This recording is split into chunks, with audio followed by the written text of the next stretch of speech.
CPM কেন zero?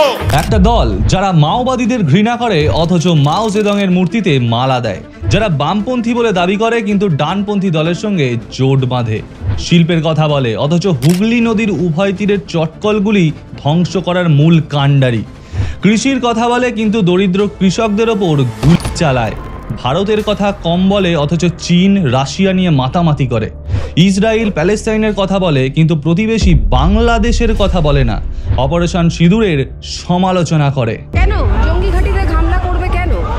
Pakistan করেছে, তার প্রমাণটা কোথায় পেয়েছেন? দেখেছেন ভারতবর্ষে প্রাইম মিনিস্টার পাকিস্তান প্রাইম মিনিস্টারকে ডেকে কথা বলেছে?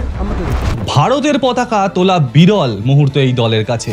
বিপ্লবের কথা বলে কিন্তু ধর্মঘট করে, মরিচঝাঁপি, সাইবাড়ি, বিজন সেতু একের পর এক হত্যালীলা চালানোর পরেও কিভাবে একটা দল 34 বছর টিকে যেতে পারলো? প্রাইমারিতে ইংরাজি তুলে দিয়েছে কিন্তু নিজের ছেলেকে ইংলিশ মিডিয়ামে পড়াচ্ছে, কম্পিউটারের প্রগতি তুলে দিয়েছে কিন্তু এই বাম সরকার আইটি হাবের কথা বলেছে, আর এখন হারের পিছনে কারণ না খুঁজে মোদি মমতাকে ট্রোল করতে ব্যস্ত এরা। কেন এই পতন, আর কবে থেকেই বা পতন শুরু হয়েছিল এই 34 বর্ষীয় বাম সরকারের? এই জায়গায় ঘুরে দাঁড়ানো কি সম্ভব, নাকি শূন্যই একটা দলের কাছে পরিচিতি হয়ে দাঁড়াবে ভবিষ্যতে? এত নীতিবাগীশ দলের কাছে পতনের মূল কারণটা কি ছিল, এর সমাধান কি? আপনার এখন মনে হতেই পারে আমি অনুপ্রেরণার কথা ছেড়ে হঠাৎ সিপিএমকে রাজ্য ফিরিয়ে দেওয়ার ফর্মুলা বলতে বসলাম কেন? কি দরদ এদের প্রতি?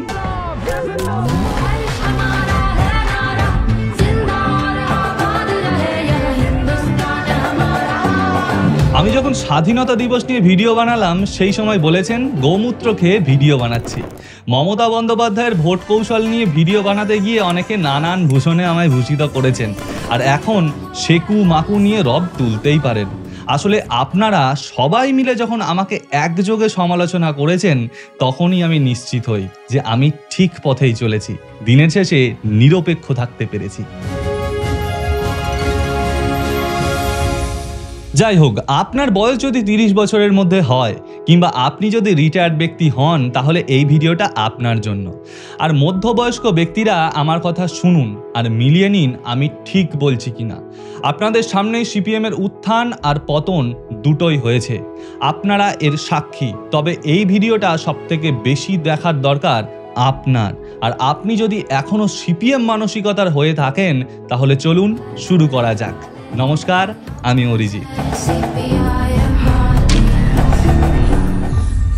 যাদের দলের নেতা স্বয়ং বুদ্ধদেব ভট্টাচার্য, তারা অসৌজন্যের রাজনীতি করছে শুনতে অবাক লাগলেও আপনি কি জানেন সিপিএম রবীন্দ্রনাথকে বুর্জোয়া কবি আর নেতাজিকে তেজর কুকুর বলে সম্বোধন করত?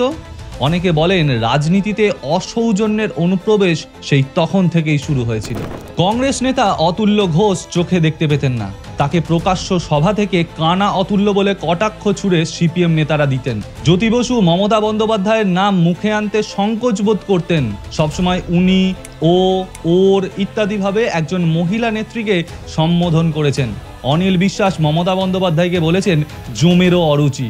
পরে যদিও বা ক্ষমা চেয়ে নিয়েছিলেন অনিল বিশ্বাস। ক্ষমতার দম্ভে বুদ্ধদেব ভট্টাচার্য, হ্যাঁ ঠিকই শুনেছেন, সততার প্রতীক বুদ্ধদেব ভট্টাচার্য বলেছিলেন আমরা 235, ওরা 30। অনিল বসু বেশ সঙ্গে তুলনা করতেও ছাড়েননি। এসব মেয়েরা থাকে, তাদের ঘরে যখন বড় পয়সাওয়ালা বাবু বসে তারা ছোট বাবুদের দিকে তাকিয়েও দেখে না। বিশ্বাস হচ্ছে না? এটা শুনুন। সিপিএম এর বিধায়ক সুশান্ত ঘোষ একজন মহিলা নেত্রীকে হিটলারের সঙ্গে তুলনা করেছেন। কি বলেছেন শুনুন তবে। লাল ঝান্ডাকে মুছে দেওয়ার কথা বলেছিল হিটলার, আর এখন পশ্চিম বাংলা একজন মহিলা হিটলার, তিনি আমদানি হয়েছেন পশ্চিম বাংলা থেকে লাল ঝান্ডাকে মুছে দেওয়ার জন্য।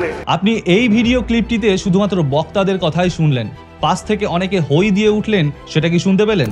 অর্থাৎ এই বক্তাদের কথা শুনে তাদের অনুগামীরাও সমানভাবে অনুপ্রাণিত। এই অনুপ্রেরণার ফসল কি জানেন? গণরোষ। এই অনুগামীরা নিজেদের গ্রামে ফিরে স্থানীয় বিরোধীদের এরকমই কুরুচিকর মন্তব্য করতেন। সেগুলি তৎকালীন সময়ে ভালোভাবে নেয়নি বাংলার জনগণ। নানান অত্যাচার চালিয়ে স্থানীয় বিরোধীদের দমিয়ে রাখাই ছিল তাদের কাজ, আর তাদের অনুপ্রেরণা দিতেন এই সব নেতারা। হুগলি জেলার শ্রমিক, কৃষক, সাধারণ মানুষ পারতাম দুর্গাপুর এক্সপ্রেসওয়ে থেকে চুলের মুঠি ধরে তুলে কালীঘাট পর্যন্ত পৌঁছে দিতে। সম্ভ্রান্ত কৃষক বাড়ির ধানের গোলায় আগুন ধরিয়ে দেওয়া হয়েছে। জমিতে কাজ করতে দেওয়া হয়নি, বছরের পর বছর মজুরি বাড়ানো হয়েছে, কিন্তু কাজ করার সময়ে কাটছাট করা হয়েছে। দরিদ্র কৃষক সেই বাড়তি মজুরি দিয়েছেন, কিন্তু ফসলের দাম না থাকায় আত্মহত্যার পথ বেছে নিয়েছেন। জমির ফসল খাচ্ছে স্থানীয় সিপিএম কর্মীর গবাদি পশু। যে কৃষক এর বিরোধিতা করতে গেছে, রাতে পার্টি অফিসে ডাক পড়েছে তার।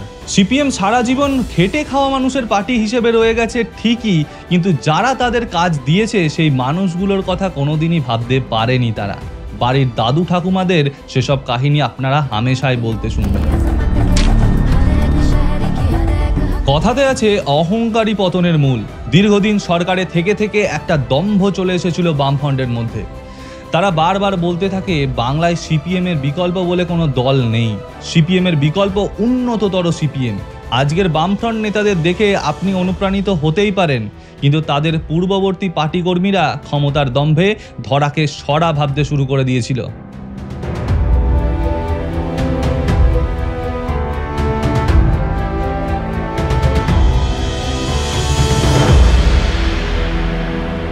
হিংসা প্রতিহিংসার রাজনীতি সারা জীবন চলে এসেছে। ৭২ সালে কি অত্যাচার দেখেছিল গোটা বাংলা, সেটা একটু বয়স্ক ব্যক্তিদের থেকেই শুনতে পাবেন। কংগ্রেস দরিদ্র শ্রেণীর ওপর অকথ্য অত্যাচার করেছিল, তার বদলা নিয়ে সিপিএম সরকারে এসে কংগ্রেসীদের ওপর অত্যাচার করে। আর এই অত্যাচার যেখানে শেষ করেছিল বামফ্রন্ট, সেখান থেকেই শুরু করেছে তৃণমূল কংগ্রেস। এরপর বিজেপি ক্ষমতায় এলে তারাও একই কাজ করবে। ক্ষমতার অহংকার হলো কাঁচের ঘরের মতো, যে কোনো সময় চুরমার হয়ে যেতে পারে। বিকল্প পার্টির অন্দরেই একটা সময় নিয়েছিল সিপিএম চেয়ারম্যান অনিল বিশ্বাস। দলীয় সিদ্ধান্তে মুখ্যমন্ত্রীর পদ থেকে সরিয়ে দেওয়া হয়েছিল স্বয়ং জ্যোতি বসুকে। সেই পদে আসেন বুদ্ধদেব ভট্টাচার্য। মনের অনেক বেদনা থেকে জ্যোতি বসু মেনে নিয়েছিলেন এই পদচারণা। বলেছিলেন বুদ্ধ নিজেকে বদলেছে, বুদ্ধ পারবে। এই দলীয় আনুগত্য ছিল যে দলে, সেই দল আজ শূন্য হয়ে দাঁড়িয়েছে। সেদিনে সেই মতাদর্শগত বিভেদের রাজনীতি মাথা পেতে নিতে হয়েছিল স্বয়ং জ্যোতি বসুকেও। তিনি চাইলে প্রধানমন্ত্রী হতে পারতেন, কিন্তু দলের ওপরে কেউ নয়। তিনি বলেছিলেন ঐতিহাসিক ভুল। অনিল বিশ্বাসের মতো সাহসী সিদ্ধান্ত নিতে ব্যর্থ বর্তমান বামফ্রন্ট দল। দলীয় সংগঠন তলানিতে এসে ঠেকেছে, কিন্তু সেই দম্ভ, সেই অহংকার এখনো পর্যন্ত যায়নি এই দলটা থেকে। যত তাড়াতাড়ি সম্ভব নিজেদের করা ভুলগুলোকে স্বীকার করতেই হবে। প্রায় ৩ যুগ ধরে যে সরকার চলেছিল, সেই সরকার ভুল করেনি বললে মানুষ শুনবে না। যা ঘটে তার কিছুটাও রটে। বিশেষ করে সে সময় অনেক মানুষই এই ভুলগুলিকে নিজের চোখে দেখেছিলেন, তারা এখনো পর্যন্ত জীবিত।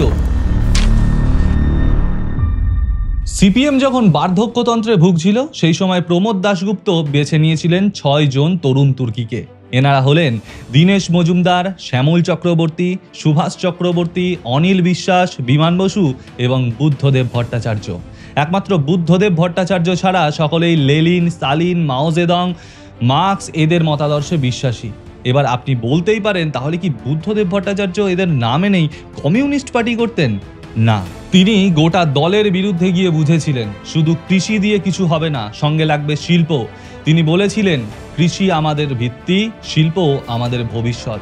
ধান চাল নিয়ে, শুধু কৃষির সাফল্য নিয়ে পশ্চিমবাংলা এগোতে পারে না। জ্যোতি বসুর ক্ষুদ্র ও কুটির শিল্পের রাজনীতি থেকে অনেক দূরে গিয়ে রাজ্যের ভারী শিল্প আনতে চেয়েছিলেন বুদ্ধবাবু। বেঙ্গালুরুকে সমানে সমানে টক্কর দিতে শুরু করেছিল বাংলার সল্টলেক আইটি হাবগুলো। উইপ্রোর চেয়ারম্যান প্রেমজি এই বুদ্ধবাবুকে সর্বকালের সেরা মুখ্যমন্ত্রীর তকমা দিয়েছিলেন। 2003 সালে তথ্য প্রযুক্তি নীতি এসে উইপ্রো, কগনিজেন্ট, ইনফোসিস সবাই এসে হাল ফেরাতে শুরু করে দিয়েছিল। সেই সময় অনেক নেতাদের নিজের হাতে ধরে রাজনীতি শিখিয়েছিলেন বুদ্ধবাবু, কিন্তু পরে দেখা গেছে তারা অন্য রাজনৈতিক দলে গিয়ে যোগদান করেছেন এবং বামেদেরই সবথেকে বড় শত্রুতে পরিণত হয়েছে। তার শিষ্য ঋতব্রত বন্দ্যোপাধ্যায়, সুবোধ সরকার, অরিন্দম শীল এসবেরই উদাহরণ। তার পার্টির নেতারাই বারবার বুদ্ধবাবুকে সাবধান করলেও তিনি তা শোনেননি। অনেক বড় ভুল করেছিলেন সেদিন তিনি। কোনো কারণ ছাড়াই চীন, রাশিয়া, ভিয়েতনামের সঙ্গে তুলনা টেনে নিজেদের বক্তৃতাকে কঠিন করে তুলেছেন সিপিএম নেতারা। তারা বুঝতে চাননি ভারতের মানুষ চীন বা রাশিয়ার মানুষের মতো নয়, তাদের মধ্যে বৈচিত্র্যটাই প্রধান লক্ষ্য। প্রত্যেক 50 কিলোমিটারের ব্যবধানে প্রকৃতি, মানুষের কথা বলার ধরন, ভাষার ব্যবহার, তাদের আচার আচরণ সমস্ত কিছু বদলে যায় এই ভারতবর্ষে। আর তারা যেসব দেশের উদাহরণ টানেন সেগুলো খেটে খাওয়া মানুষের মাথায় আসতে সময় লাগে। তারা জানেও না ভিয়েতনাম শব্দে কতগুলি ভ আর ত রয়েছে। সেখানে মানুষ কি খায়, কি পরে, কেমন দেখতে, তাদের সামনে গান্ধীজি, সুভাষ, ক্ষুদিরাম, রাসবিহারী এনারাই হলেন আইকন, লেনিন, স্টালিন নয়। এসব বুঝতে পারেনি বামফ্রন্ট সরকার। উদাহরণস্বরূপ স্বচ্ছ, স্বাভাবিক এবং সহজ হওয়া প্রয়োজন। যে চীন ভারতীয় সেনাদের ওপর অত্যাচার করে, যুদ্ধের ভয় দেখিয়ে ভারতীয় সীমানা দখল করে, সেই চীন যখন একটা রাজনৈতিক দলের কাছে আইকন হয়ে ওঠে তখন খুব ভালো বার্তা পৌঁছায় না সাধারণ মানুষের কাছে। তাই অসম তুলনা ছেড়ে বাস্তবের মাটিতে পা রেখে চলাই প্রয়োজন। আমরা 34 বছর সরকার চালিয়েছি, আমরা জানি আমাদের কি করতে হবে। বাংলার মানুষের দুর্ভাগ্য যে আমাদের বুঝলো না, তারা জানে না কি ভুল করছে। বক্তৃতার কিছুর ঝলক, কিছু মুখরোচক বক্তব্য দিয়ে নেতারা বোঝাতে চায় তারা সব জানে। নিজেদের হারের পিছনে রয়েছে বাংলার মানুষের নাকি নির্বুদ্ধিতা, অর্থাৎ তারা মানুষকে বোকা বলে। তারা ভাবেন তারাই ঠিক, বাকিরা সবাই ভুল। ফেসবুকে তাদের পোস্টের নিচে অনেক সমর্থনযোগ্য কমেন্ট আসে ঠিকই, কিন্তু বামেরা ভুলে যায় ভোটটা কিন্তু ফেসবুকে হয় না। শুধুমাত্র শ্রমজীবী ক্যান্টিন বা রেড ভলেন্টিয়ার দিয়ে মানুষের মন জয় করা সম্ভব নয়। যত তাড়াতাড়ি সম্ভব এই সব জানতা মনোভাব থেকে বেরিয়ে আসতে হবে। একটা দল সবার কাছে পছন্দ নাই হতে পারে, সেটা মেনে নিতে হবে। তুমি সিপিএম সমর্থক নও মানে তুমি অশিক্ষিত, তুমি বোকা, এসব তুমি বলতে পারো না। তুমি সব জানতা নও, তুমি ভগবান নও যে তোমার দ্বারা সব কিছু ঠিক হবে। এই কুপমন্ডু কথা থেকে বেরিয়ে আসতে হবে সিপিএমকে। দলের অবস্থা যখন খারাপের দিকে গেছে তখন অনিল বিশ্বাস কিন্তু জ্যোতি বসুকে সরাতে দুবার ভাবেননি। একটা সংগঠনতন্ত্র বজায় ছিল বামফ্রন্টের মধ্যে, পার্টির সিদ্ধান্তই ছিল শেষ কথা। কিন্তু বর্তমান সিপিএম নেতৃত্ব সেরকম শক্তপোক্ত নয়। গা গরম করা বক্তৃতা দেওয়া আর নেতৃত্বর মধ্যে অনেক তফাৎ আছে। বক্তৃতা মানুষকে আকর্ষণ করে আর নেতৃত্ব সংগঠন বাড়ায়। দুটোই জরুরি, কিন্তু নেতৃত্ব অনেক বেশি জরুরি। পার্টির যখন খারাপ সময় এসেছে প্রত্যেকবার এই মজবুত নেতৃত্বই পার্টিকে বাঁচিয়েছে। আর এখন সেরকম কোনো যোগ্য নেতৃত্ব নেই বামফ্রন্টে। জ্যোতি বসু, বুদ্ধদেব ভট্টাচার্য, বিমান বসুর পরে এখন যোগ্য লিডার নেই এই দলে। আপনি লক্ষ্য করলেই দেখতে পাবেন বামফ্রন্ট নয় খুব বয়স্ক ব্যক্তিদের রয়েছেন, অথবা নয়তো কলেজে পড়া কিছু পড়ুয়াদের নিয়ে চালাচ্ছেন নিজেদের। একটা প্রজন্ম বামফ্রন্টের ছাতার তলায় সুখ ভোগ করেছে, আর একটা প্রজন্ম জানেই না বামফ্রন্ট কেমন ছিল। তারা বামফ্রন্ট বলতে বোঝে বুদ্ধদেব ভট্টাচার্যকে আর নয়তো শতরূপ ঘোষকে। মধ্যবর্তী মুখ খুঁজে পাওয়া বিরল এই দলে, কারণ এই মধ্যবয়স্ক ব্যক্তিরা বামফ্রন্টের উত্থান এবং পতন দুটোই দেখেছেন এবং সাক্ষী থেকেছেন, কিন্তু সেখান থেকে তারা কিছু সুবিধা করতে পারেননি। পশ্চিমবঙ্গে এই মধ্যবয়স্ক ভোটারের সংখ্যাই সব থেকে বেশি। তারা যখন দেখেন কোনো যোগ্য মুখ নেই এই দলে, কিছু বাচ্চা ছেলে মেয়ে জেএনইউ, যাদবপুর থেকে উচ্চ শিক্ষায় শিক্ষিত হয়ে এসে বুদ্ধিজীবী সেজে বামফ্রন্টের প্রচার করে, তখনই এই মধ্যবয়স্ক ব্যক্তিরা সিঁদুরে মেঘ দেখে। তারা ভাবে এদের মধ্যে শিক্ষা রয়েছে ঠিকই, কিন্তু অভিজ্ঞতা নেই। কিন্তু যাদের অভিজ্ঞতা রয়েছে তারা অত্যাচারের মধ্যে দিয়ে শাসন করে এসেছে। এরা যদি সরকারে আসে তাহলে পুরনো সময় আবার ফিরে আসবে। শতরূপ ঘোষের বক্তৃতা শুনে অনেকে আকৃষ্ট হতে পারে, কিন্তু সেসব বক্তৃতা দিয়ে নেতৃত্ব চলে না। আপনি 7 দিন আগে মাংস খেয়েছেন, আজ সেই হাত শুকলে আপনি গন্ধ পাবেন। আপনারা অতীতে কি কি পদক্ষেপ নিয়েছিলেন সেগুলি এখন মানুষকে শুনিয়ে কোনো লাভ নেই। প্রতি বছর টেট হতো, এসএসসি হতো, যুবকরা চাকরি পেত, সংস্কৃতি বজায় থাকতো। বুদ্ধদেব ভট্টাচার্য 2 কামরার ফ্ল্যাটে থাকতেন, বিমান বসু পার্টি অফিসে ঘুমাতেন, টাটা এসেছিল, সল্টলেকে প্রযুক্তি হাব হয়েছিল। এসব মানুষ আর শুনতে চায় না। অতীত থেকে শিক্ষা নেওয়া যেতে পারে, কিন্তু বাঁচতে হবে বর্তমানে, স্বপ্ন দেখতে হবে ভবিষ্যতের। সেখানে কে কবে কি করেছিল, জ্যোতি বসু প্রধানমন্ত্রী হতে পারেনি কেন, সেসব নিয়ে কেউ আর মাথা ঘামায় না। তোমরা বর্তমানে কি করেছো, জনসমাজে আন্দোলনের ঢেউ তুলতে পেরেছো কিনা সেটাই দেখার। টিভি চ্যানেলের সন্ধ্যার বক্তৃতার মধ্যে দিয়ে আন্দোলন গড়ে ওঠে না। আন্দোলন করতে মানুষের বর্তমান চাহিদার কথা চিন্তা করতে হবে। আপনাদের জ্যোতিবাবু একটা সময় কম্পিউটারের বিরোধিতা করেছিলেন, কিন্তু আজ ফোন কম্পিউটার ছাড়া একটা কফির দোকান পর্যন্ত চলে না। এখন মানুষের মধ্যে ভাতের চাহিদা নেই, এখন মানুষের মধ্যে বিরিয়ানির চাহিদা সৃষ্টি হয়েছে। জ্যোতিষীরা অতীতের কথা বলে, মানুষকে আস্থা অর্জন করে, কিন্তু আপনারা তো রাজনীতিবিদ। আপনাদের অস্ত্র ভবিষ্যৎ, আপনাদের অস্ত্র বর্তমান, সেসবের কথা বলুন। বাংলার মানুষ জানে আপনাদের অতীতটাও কিন্তু খুব সুখকর ছিল না। আপনারাও মরিচঝাঁপি, সাইবাড়ি, বিজন সেতু, বানতলার মতো অনেক মণিমুক্ত চারিদিকে ছড়িয়ে ছিটিয়ে রেখেছেন। আপনারা ক্ষমতায় আসলে কি কি পদক্ষেপ নেবেন সেই চিন্তা করুন। অতীত ঝেড়ে ফেলে বর্তমানের দিকে তাকান, ভবিষ্যতের পরিকল্পনা করুন। এরা প্রত্যেকে কমিউনিস্ট করে, কিন্তু তারা CPM, CPI, forward block, C2, SFI অনেক ভাগে ভাগ হয়ে রয়েছে। এবার আশ্চর্যের বিষয় হলো এরা নেতা আলাদা, এদের নেতাদের মতামত আলাদা, একে অন্যের সঙ্গে বিরোধিতা করে। কেউ কার্ল মার্ক্সকে, কেউ লেনিনকে, কেউ ভগৎ সিংকে, কেউ সুভাষকে নিজেদের লিডার মনে করে।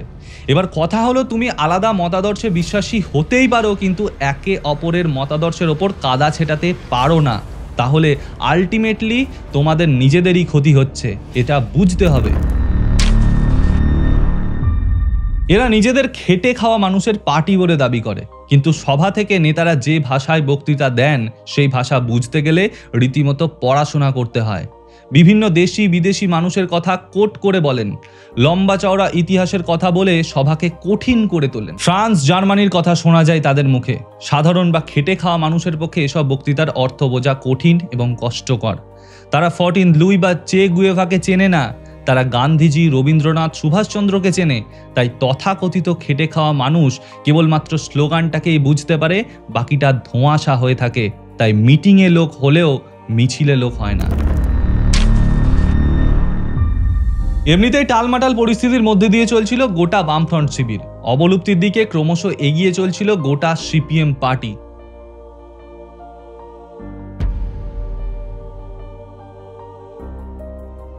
সিপিএম নিজেদের আদর্শবাদী দল হিসেবে অহংকার করে, কিন্তু সেই অহংকার ধূলিসাৎ করে দিয়ে সম্পূর্ণ ভিন্ন নীতির একটা দলের সঙ্গে জোট বাঁধে তারা প্রমাণ করলেন নীতি শুধু তাদের মুখেই চলে, আসলে যেদিকে সুবিধা সেদিকেই থাকতে চায়। সাইবাড়িতে ছেলের রক্তমাখা ভাত খেলে যে কংগ্রেসি ছেলেটির মা, সেই মা কাকে সমর্থন করবেন এই পরিস্থিতিতে? গলায় মাগুর মাছ পুড়ে শ্বাসনালী চেপে ধরে মারা হয়েছিল যে পার্টি কর্মীকে, সেই পরিবার কোথায় গিয়ে ভোটটা দেবে? তাই নিজেদের শিক্ষিত, বুদ্ধিজীবী, নীতিবাদী এসব ভুয়ো উপমা না দিয়ে যে ভুলটা করে এসেছেন সেগুলো শুধরাতে হবে। সবার আগে জনগণের কাছে স্বীকার করতে হবে যে সত্যি ভুল হয়েছিল। শুধুমাত্র একা ভোটে লড়তে গেলে যদিও বা 2-1টা আসন পাওয়া যেত, জোট করে সম্পূর্ণটা শূন্য হয়ে গেল।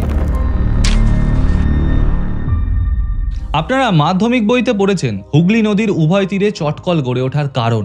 সেই চটকল আজ দেখতে পান। জ্যোতি বসু মুখ্যমন্ত্রী হওয়ার পরে তিনি তৈরি করেন CITU বা centre of Indian trade union, অর্থাৎ শ্রমিক শ্রেণীর সংগঠন। এরা খুব অল্প কারণেই মালিক শ্রেণীর ওপর বন্ধ ডাকত, মালিককে ঘেরাও করত, মারধর করতেও পিছুপা হতো না। বুদ্ধদেব ভট্টাচার্য একবার বলেছিলেন, আমি এমন একটা দল করি যারা ধর্মঘটে বিশ্বাসী। এটা খুবই দুর্ভাগ্যজনক। সেসব দিন ভুলে গিয়ে আইটি হাবের স্বপ্ন দেখালে চলবে না। শাক দিয়ে মাছ ঢাকলে মাছ ছটফট করবেই। এটা মানতে কষ্ট হলেও বুদ্ধদেব ভট্টাচার্য জ্যোতি বসুর জুতোতে পা গলাননি। তিনি চলেছিলেন অনেকটা বিধানচন্দ্রের মতাদর্শে। সেই কারণেই রাজ্যে ভারী শিল্পের প্রয়োজনীয়তাটা তিনি বুঝেছিলেন। ক্ষুদ্র এবং কুটির শিল্প কিংবা কৃষির মধ্যে আবদ্ধ থাকতে তিনি চাননি। তার মত ছিল ভারী শিল্প এলে তার হাত ধরে ক্ষুদ্র এবং মাঝারি শিল্প অনুসারী নাম ধারণ করে ফেরে। রাজ্যে প্রযুক্তির প্রয়োজনীয়তাটা ঠিক কতটা তিনি বুঝেছিলেন। কম্পিউটার তোলার কথা ভাবেননি, বরঞ্চ ইনফোসিসের কর্ণধারের সঙ্গে ব্যক্তিগতভাবে কথা বলে এই রাজ্যে তাকে এনেছিলেন। না হলে আদিত্য বিড়লাকে এই পোড়া রাজ্যে যেভাবে মিছিলের মধ্যে গাড়ি থেকে নামিয়ে উলঙ্গ করে তাড়ানো হয়েছিল, তারপর থেকে আর কোনো শিল্পপতি এই রাজ্যে আসতো বলে আমার মনে হয় না। এসব উদ্যোগের জন্য বুদ্ধদেব ভট্টাচার্যকে দলের অন্দরেই সমালোচিত হতে হয়েছে। কমিউনিস্ট একটুও সমর্থন করেনি তার এই পদক্ষেপগুলোকে। তাই সিপিএম মানেই শিল্প, এটা ভাবা ভুল। বুদ্ধদেব ভট্টাচার্য মানে শিল্প, এটাই বলা ভালো। তিনি অনেকের স্বপ্ন ছিলেন। তুমি ধর্ম মানো না, মূর্তি পুজো মানো না, দুর্গাপুজো মানো না, অথচ দুর্গাপুজো প্যান্ডেলের সামনে গণশক্তির স্টল দিচ্ছ। একই সরকারের এই দ্বৈত মনোভাব সঠিকভাবে নেয়নি সাধারণ মানুষ। আপনাদের মনে রাখতে হবে, ভারত কিন্তু ভাগ হয়েছিল ধর্মের ভিত্তিতে। তাই ভারতের মানুষের কাছে ধর্ম একটা বিরাট বড় বিষয়। ধর্মকে এড়িয়ে কখনো রাজনীতি সম্ভব নয়। নাস্তিকতার প্রচার করে ছোটদের থেকে প্রণাম না নিলে সেটা কুল সাজা হয় না, বরঞ্চ অসম্মান করা হয়। ধর্ম নিয়ে বেশি কিছু বলবো না, এটা অনেকটা সেনসিটিভ বিষয়। নিজেদের দোষগুলো স্বীকার করে তার যথাযথ ব্যবস্থা নিলে তবেই বামফ্রন্ট সুদূর ভবিষ্যতে বাংলায় ফিরলেও ফিরতে পারে। সারাদিন মোদি মমতাকে ট্রোল করে ভোটে জেতা যায় না। সঠিক সময় সঠিক সিদ্ধান্ত নেওয়ার মতো উপযুক্ত নেতার দরকার। মানুষ কি চায় সেটা বুঝতে হবে। পুরনো আমলের চিন্তাভাবনা পাল্টে নতুন দিশার দিকে এগিয়ে যেতে হবে। পুরনোরা ভিত্তি হিসেবে থাকুক, কিন্তু নতুনরা যেন উপেক্ষিত না হয়। বুদ্ধিজীবী সেজে না থেকে পথে পথে আন্দোলন করতে হবে। টিভি চ্যানেলে গলা না ফাটিয়ে পুরানো সেই দিনের কথা না বলে বর্তমানকে নিয়ে থাকতে হবে। ভবিষ্যতের পরিকল্পনা করতে হবে। ধর্মকে সমানভাবে প্রাধান্য দিতে হবে। সব জানতা মনোভাব সরিয়ে রেখে শিক্ষা নিয়ে থাকতে হবে। এসব করলে হয়তোবা আবার কোনো একদিন ক্ষমতায় আসলেও আসতে পারে। যদি এই আলোচনা আপনার ভালো লেগে থাকে তাহলে চ্যানেলটিকে লাইক, শেয়ার, সাবস্ক্রাইব করে পাশে থাকা বেল আইকনটিকে প্রেস করে দেবেন। নমস্কার।